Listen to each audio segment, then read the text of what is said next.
So in this KOHO Financial tutorial video, I am going to be showing you guys how to set up Buy Now, Pay Later on KOHO Financial. So once the KOHO app is opened up, go to the bottom right and press Explore.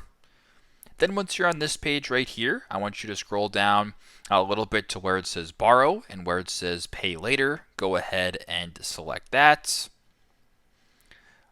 Right now you're on the page where it says buy it now, pay for it later. You can go ahead and see what the fee is going to cost you. There's no credit check, etc. How it's going to work as well. So choose past purchases. So choose one or more past purchases up to $1,000 total and pay it over time. You can also customize your plan, 3 months, 6 months, 9 months, and get your money back. So if this sounds interesting to you and maybe you want to make a big purchase but you don't want to pay for it right away, I guess that could be an option for you. So if this looks good to you, go to the bottom and press on it, get started.